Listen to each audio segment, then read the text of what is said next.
Hi again, in the next videos I'm very happy to show you how to make an APK file out of the Python file that we already have, that we already built in the previous lectures.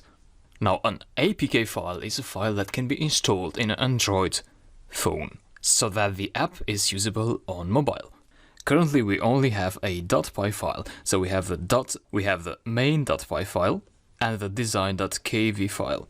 And we also have a bunch of extra files, such as this hoverable.py file and these PNG files as well, and the database, which is stored in the users.json file. So all these files will be bundled in one APK file. In order to make an APK file, we need to use a library called Buildozer. It's a Python library which we can install with pip or conda.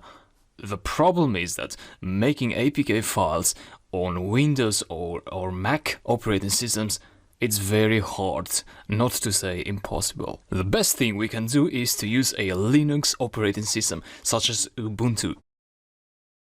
But I'm not going to ask you to wipe out your Windows operating system or your Mac OS and install a Linux on your computer. No, we are going to use a virtual machine, which is a software that you can install on Mac OS or Windows, and inside that software will behave like a computer, but it's a virtual computer, it's a software. So inside that software you can install operating systems such as Linux, Windows or Mac. So in this lecture I'm going to show you how to install VirtualBox. The installation is easy whether you are on Windows or Mac OS, so just go to virtualbox.org and click on the download button, then click in one of the links. So if you are on Windows, it means that the host operating system is Windows. So Windows will host the Ubuntu Linux system. I'm currently on a Windows machine, so I'm going to click on Windows hosts. So that will give me the executable file of VirtualBox. Once the file downloads, go ahead and double click to install it.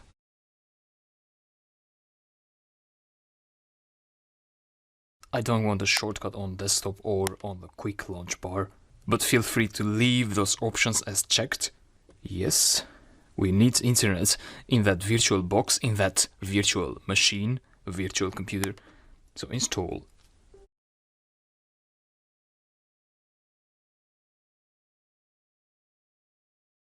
I would go for install again. Finish, and Oracle VirtualBox will launch now. Expect it to take a while. And here it is. So the interface is quite simple. We have some buttons here. We are interested in the new button. But first, before I do that, you need to go to ubuntu.com and download an Ubuntu operating system. So go to the download button, go to Ubuntu Desktop. There are two versions now, but this is the stable version, the one with green button. So I'm going to download that. Expect this to take a while, because it's around 2 gigabytes. Yeah, that's quite a lot of data. Once you download that file, go again to Oracle VirtualBox and go to New. Give a name. I'm going to call it Ubuntu, and you'll see that these drop-down lists are automatically updated. So you want to select Linux here. We are installing a Linux operating system and Ubuntu 64-bit. That's at least what I downloaded from ubuntu.com, but your system will automatically detect the architecture of the program. So I'm going to click Next. Now the memory size. This says that the recommended size is 1 gigabyte for RAM, but I would say you should go for higher, which is at least 4 gigabytes.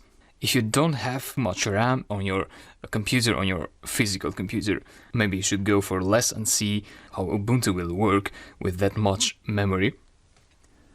But so this is the idea. This is the 30,000 megabytes is the RAM size on this Windows computer that I'm using, and I'm giving 4 megabytes to the virtual Linux computer. So that will be the maximum size, 4 gigabytes of RAM for Linux. Click on Next. Create a virtual hard disk now. create. You want a VDI, so click next. Dynamically allocated is fine. This again is up to you. I would recommend 20 gigabytes if you have them. So around 20 gigabytes, but give it at least 10. Or if you don't have much space in your hard disk in your computer, then you should opt for less, like 5 gigabytes, and see how things work. Normally, if you run out of space or out of RAM, you should get some pop-up windows from VirtualBox telling you that the space is not enough, but the more space the better. So click on create. And so now we have created a layer here. You want to go to start. And this will ask you to select a startup disk. So you want to go to this folder here and then locate the ISO file that you downloaded from ubuntu.com. So that's one there. Click on start. Now this window here is kind of small,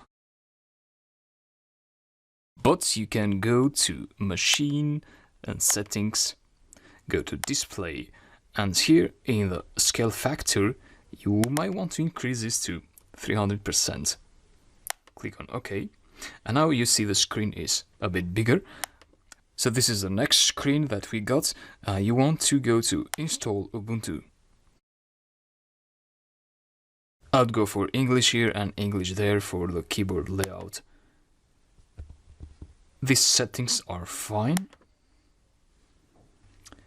Then you want to select erase disk and install Ubuntu, and that will simply delete all your programs, your photos in your computer, everything you ever had. I'm just kidding.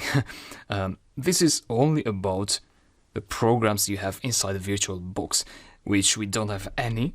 So this would be the case if you were overwriting an existing operating system that you already had inside this VirtualBox. So it has nothing to do with your programs in your main operating system, which would be Windows or Mac OS. And so just go to install now. Continue. Select your time zone. Select a name for the computer.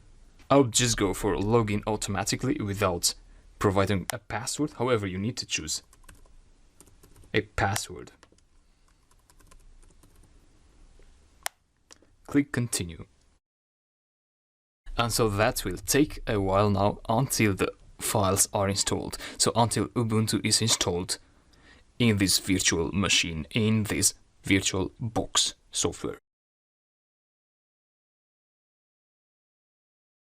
My installation was completed and the prompt is asking me to restart, so I'm going to click on restart now. That will restart the Linux operating system, not the host operating system, which is Windows in my case.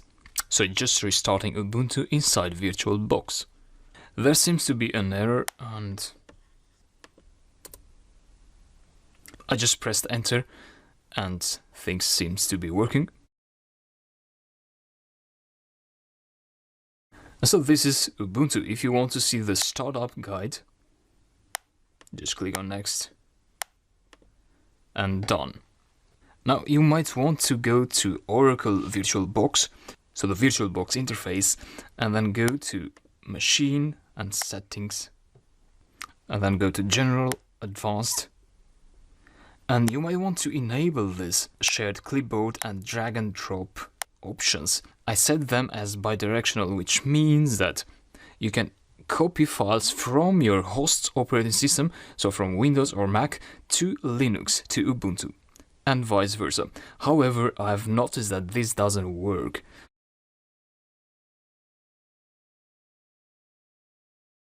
If you get this prompt, it means that there are some updates for Ubuntu, but I'm just going to close this window. So I'll assume that the option of copy pasting files between the systems doesn't work. So I'm going to show you what you can do to get files from your host operating system to your Linux, to your Ubuntu operating system. So this is the folder where I have all the files that I need for this APK file. for the mobile version of the program. So it's everything we went through plus this Kiwi bulldozer installer.sh file. This is a file that you can download from the resources, and I'm going to show you what that file is for. But for now, I'm just going to use Dropbox. So I have the project files already in my Dropbox on Windows. So the folder is this one here, teaching. Teaching has all the files.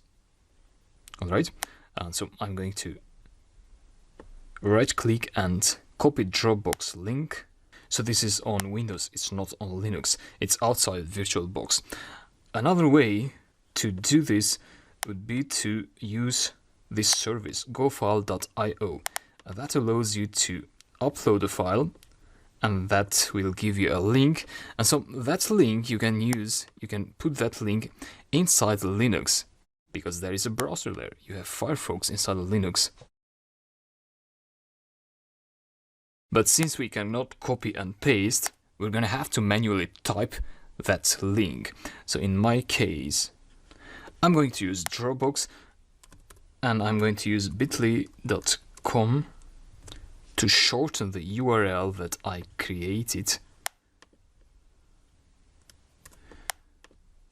So that's URL there.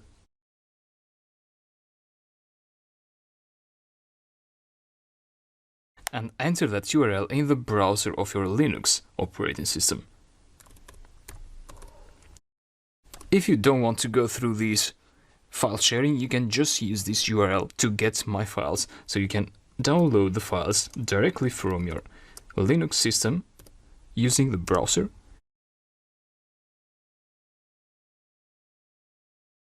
Go to More, Direct Download, Save File. Okay.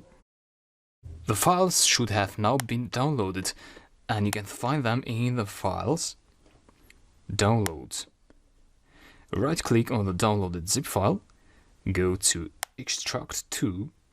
You want to select the desktop, but click on this new folder icon there to create a folder. Let's say Project 1. Create and select. So now we see this Project 1 folder here, and there is the teaching folder inside, and these are the files. And so let's end this video here. This was how to install VirtualBox and how to set up Linux inside the VirtualBox and how to get the files inside that Linux operating system. So now we are ready to create a mobile executable file that will run on Android. So let's do that in the next video.